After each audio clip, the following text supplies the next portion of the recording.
छत्रपती संभाजीनगर जिल्ह्यात पैठण नगर परिषदेत महायुतीतील भाजप आणि शिवसेनेत लढाई पाहायला मिळते। या नगर परिषदेत पवारांची राष्ट्रवादी भाजपसोबत आहे, तर उद्धव ठाकरेंची शिवसेना आणि एकनाथ शिंदेंची शिवसेना स्वबळावर नशीब आजमावते।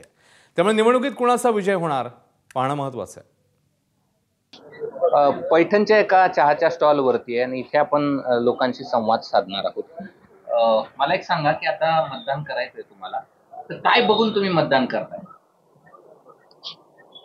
पहिल्यापेक्षा थोडा बदल झाला पाहिजे ना पैठण शहरामध्ये। अजून अस्वच्छता भरपूर आहे पैठण आणि दारूचा व्यवसाय जास्त आहे जरा पैठण। कशाचा जास्त आहे? दारूचा। कोण बंद प्रमाणात कोण बंद करी? प्रशासनाने बंद करायला पाहिजे निघाले नाही, पण राजकारणी कोणी दिसतो का बंद करणार? वाटत तर नाही। पैठणमध्ये बदल हवा आहे थोडा, कारण की हे फार असं चालत राहिलं लई दिवसांत पैठणची परिस्थिती फार गंभीर होऊन जाईल। पण माणूस बघता की पक्ष बघता मतदान करता? इथं माणूस पाहिजे ना, आता पक्ष बघून चालणार नाही, माणसामध्ये बदल व्हायला पाहिजे ना। आता पैठण शहरामध्ये देशी दारूचे दुकान 100 मीटरच्या बाहेर गेले पाहिजे। इथं म्हणजे त्या दुकानामुळं सगळ्या समाजाचे लोक, इतर लोक, जे वारकरी लोक पैठण शहरामध्ये यात्रा भरते, इथं इतके देशी दुकानं झालेले आहेत, तर हे देशी दुकान 100 मीटरवर बाहेर गेले पाहिजे। कोण घालू शकेल का? आता कोण घालणार आहे म्हणजे आता ते जे नेते लोक येते निवडून, जे कोणी असतील ते आल्याच्या नंतर त्यांनी त्याच्यात दखल घेऊन त्यांनी त्या गोष्टी केल्या पाहिजे। आला एखादा माणूस तुम्हाला, तुम्ही म्हणता का तुम्ही जर असं दारूचे दुकान बाहेर काढले तरच मतदान करेल, नाही तर येऊ नको? नाही तसं बोलू ना, आम्ही बोलू ना 100% बोलू ना आम्ही। नकारात्मक ऍक्शन करून अपेक्षा तर भरपूर आहे, पण ते पूर्ण व्हायचे चिन्ह फार 50% जवळजवळ निश्चित नाहीये। 50% आहे, 50% नाहीये।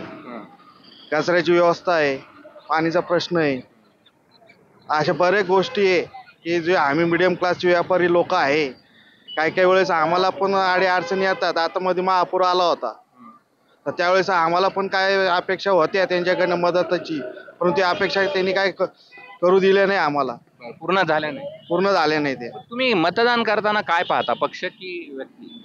आम्ही आज जो माणूस, व्यक्तिमत्व म्हणजे जो करणारा माणूस आहे, मदत करणारा जनतेची, त्याच्याकडे आम्ही वोटिंग करतो। पण इथं तर तसा माणूस दिसतच नाही सध्या। इथेच रस्ता खड्डा आहे, इथे गाड्या चालल्या पूर्ण खड्ड्यात, बस ते खड्ड्यामध्ये जातात। पण मग कोण असं आहे की जे आता तुम्हाला मतदान करायचं आहे, तर काय बघून तुम्ही मतदान करता? व्यक्ती, पक्ष की आणखी काय? व्यक्ती चांगलं समाजसेवा जे करेल चांगलं तेच व्यक्ती। पण जर पाहायला गेलं त्या भागामध्ये जशी पाहिजे सुविधा, बरेचसे वारकरी येतात, कधी कधी रोडचे कामं ते सर्व असतं त्याच्यामध्ये। त्यांचं म्हणण्याचा उद्देश आहे की आमचा त्या ठिकाणी सर्व सोय झाली पाहिजे, राहण्याची सर्व, तर ते करतीलच। दादा काय सांगा सध्या तर आता व्यवस्थित आहे, पहिल्यापेक्षा तर भरपूर व्यवस्थित आहे आणि रस्ते पूर्ण झालेले आहे पैठणमध्ये, काही प्रॉब्लेम नाही, विकास झालेला आहे सध्या। तुम्ही मतदान करताना माणूस पाहता की पक्ष? माणूस की पक्ष? विकास। ताई मला सांगा की कारण आता 2020 पासून जरा असं म्हणजे बरंचसं डेव्हलप झालेलं आहे, कारण रस्त्याची कामं झाले, शिवाय मंदिराचं पण झालेलं आहे, त्या माध्यमातून ह्यावेळेस जरा चांगल्या पद्धतीने काम झालेलं आहे। त्यांना काय अपेक्षा आहेत, कोण विकास करू शकतो? मतदान करताना ते पक्ष पाहतात की व्यक्ती? ते मतदानाला जातात की नाही जात?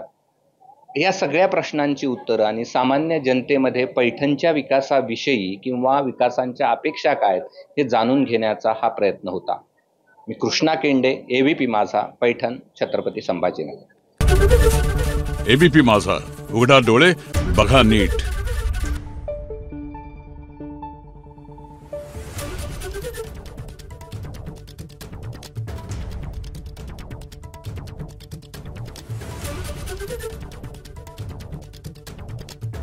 Thank you.